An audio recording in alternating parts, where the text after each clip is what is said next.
না অপরাধ করছে অপরাধ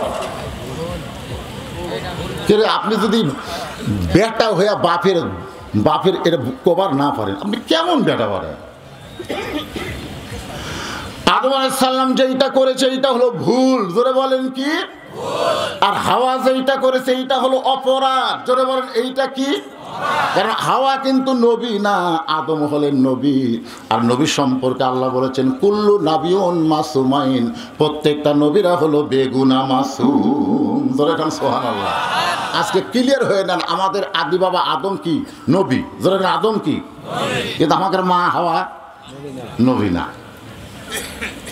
এই জন্য হাওয়া গন্ধম ফল খাসে খাওয়ার পরে শয়তান বলতেছে তুই যে একলা একলা খালি তুই একলাই জান্নাতে থাকবি তুই একলা জান্নাত থেকে পারবি আদম না খাওয়ার কারণে আল্লাহ জান্নাত থেকে বের করে দিবি অখিলে এমন একটা কুমন্ত্রণা দিয়েছে স্টার জলসার মতন কি জলসার মতন স্টার জলসা দেখবেন শাশুড়ি বেটার বউ গন্ডগোল ভাবির সাথে দেওয়ার প্রেম এলা কিন্তু স্টার জলসা জি বাংলার নাটক এইগুলো আমাদের মেয়েরা দেখে স্বামী গেছে ভালো সে এখন দেওয়ারা নিয়ে ফিল্ডিং মারে জোরে কোন কথা ঠিক কেন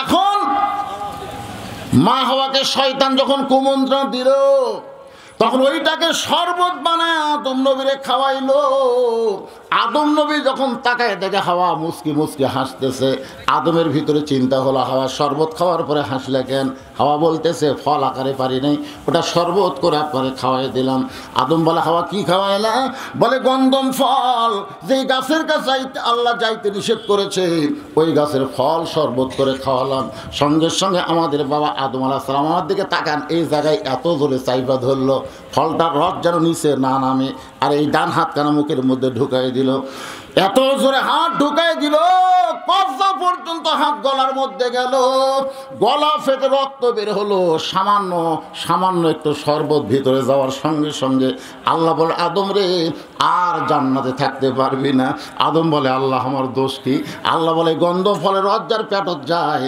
তারা পেশাব পায়খানা হবে আর জান্নাতে কোনো পেশাব পায়খানা নাই এখন তোর যে পেশাব পায়খানা হবে তো বলে আল্লাহ পেশাব পায়খানার জায়গা কোনটি সেটি পাঠাচ্ছি এখান থেকে বোঝা গেল দুনিয়া কিসের জায়গা কথা কয় না কথা কয় না এখন পায়খানার মধ্যে আপনি যদি যায় এখন ঢুকছি আর বাড়াবো না রে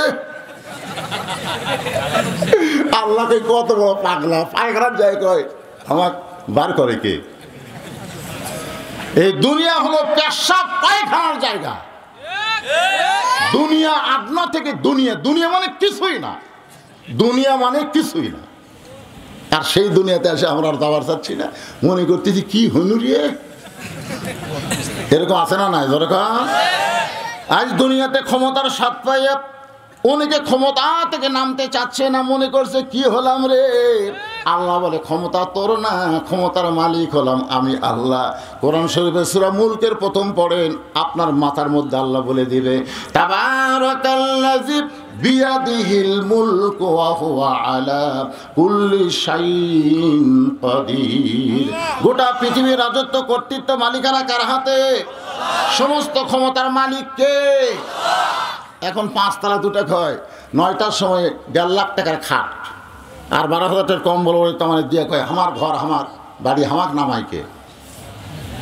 আল্লাহ কয় পায়খানার যায় তুই মশান মারতিস ফেরেশতা 2 টাকায় আল্লাহ এই যে কম্বল গাঁত দিয়ে কইল 9টার সময় আমার বাড়ি আমার ঘর আমাক নামাইকে এক নামানোর কেউ নাই আল্লাহ বলতেছে আশেপাশে যারা বসবাস করে তাদের সব টিনের ঘর মাটির বাড়ি ওরা নামাবার পারবি না ফেরেশতা কয় আল্লাহ তাহলে কে নামাবি বলে 3টা পর্যন্ত ধৈর্য ধর তত পেঁচার বাড়িস কেন ফেরেশতারা 2 জন ধৈর্য ধরে কান্দত আছে 3টার সময় আল্লাহ একটা ভূমিকম্প দিয়েছে ধরে কেন কি কম্প তাহলে বিল্ডিং কাঁপা উঠছে টিনের বাড়ি যারা মাটির বাড়ি যারা ওর কত টেনশন নাই এই বিল্ডিং আলার খুব টেনশন এত ফোর্সে নামছে কম্বলের মধ্যে লুঙ্গি খুলে আছে ওরাও পড়ার টাইম পায়নি ফেরেশতা বলতেছে আল্লাহ নামাইলা নামাইলা তাই করে ন্যাংটা করে নামাইলা আল্লাহ কয় যারা ক্ষমতা পায় নাম্বার চাই না তাদের নামা হয়তো ন্যাংটার মতোই নামা লাগবে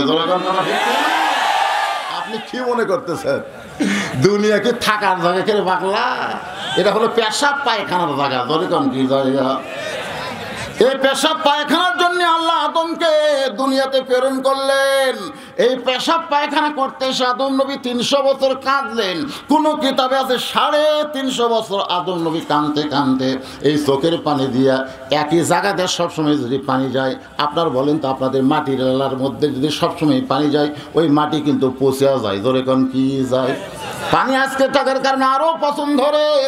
আদম নবীর 2টা গাল মোবারক পচে গেল। এক সময় গালের গোস্ত খসে গেল, গালের গোস্ত খসে গেছে। সাগরে পানি পান করতে গেছে আদম নবী। পানি পান করতে গিয়ে পানির মধ্যে নিজের চেহারা দেখে করছে, হায় হায় আমি মানুষ না ভূত। আপনারা বলেন ভাই, আমার যদি এই জায়গায় গোস্ত না থাকে, খালি দাঁত, এই জায়গায় খালি দাঁত বাড়াচ্ছে, এটি গোস্ত আছে কিন্তু এটি নেই, আপনারা ওয়াজ শুনবেন এটা মানুষ করে এ ভূত রে। আদম নবী নিজের চেহারা দেখলেন, সাগরের পানি, টলটলা পানিতে নিজের চেহারা দিকে আটকে ওড়ে বললেন, আল্লাহ তুমি কোরআনে বলেছো লাকাদ, পড়েন, লাকাদ খালাকনাল ইনসানা ফি আহসানি তাকবীম, মানুষের চেহারা সবচাইতে সুন্দর করে তুমি সৃষ্টি করেছো, সে আমি মানুষের চেহারা এরকম হলো কেন? আল্লাহ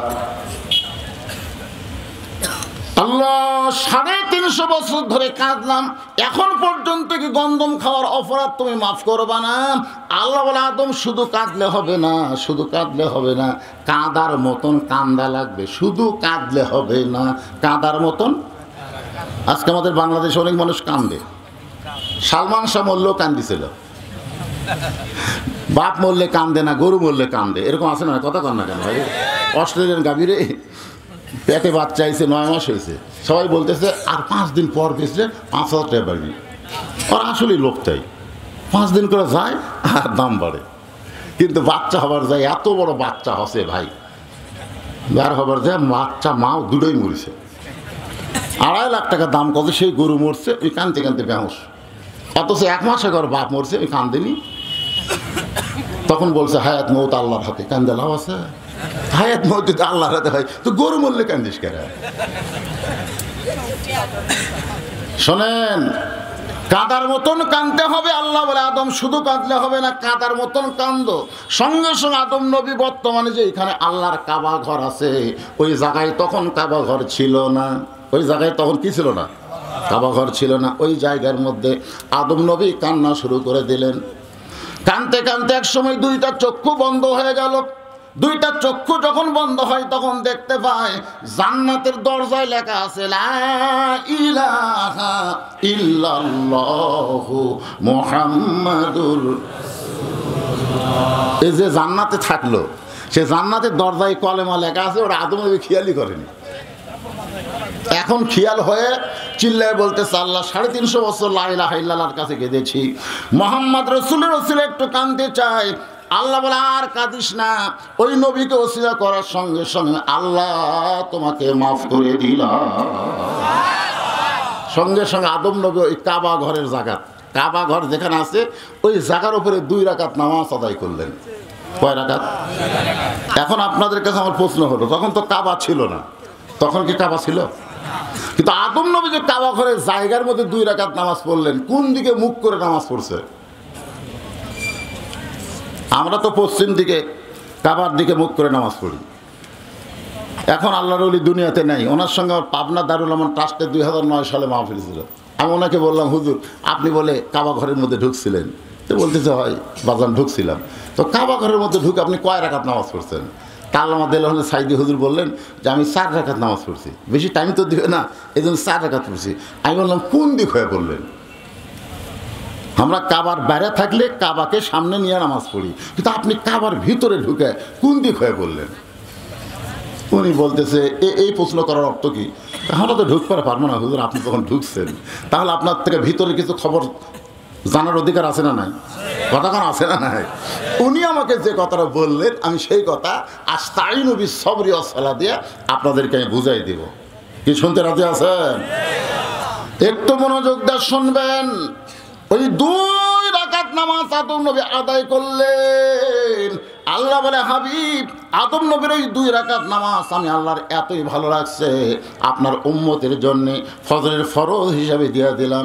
আপনার উম্মতেরা ফজরের ফরজ 2 রাকাত নামাজ যখন জামাতের সঙ্গে আদায় করবে, আদম নবীর সমপরিমাণ সওয়াব আমি আল্লাহ দিয়ে দিব। তাহলে ফজরের নামাজ পড়বেন না ছাড়বেন?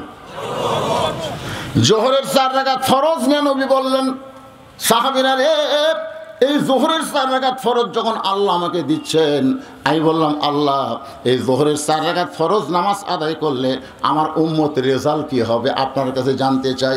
আল্লাহ বলেন, হাবিব রে, আপনার জাতির পিতা হযরত ইব্রাহিম চড়কের উপরে বসা, চড়কের রশি ধরে টানতেছে তার বাবা আজর, আর নিচে দাউ দাউ করে নমরুদের আগুনের চুলা জ্বলতেছে। ভাইজান, বর্তমান বাংলাদেশে যারা ইব্রাহিমের অনুসারী, যারা ইব্রাহিমকে জাতির পিতা বিশ্বাস করে, তাদের অবস্থাও খুব একটা ভালো।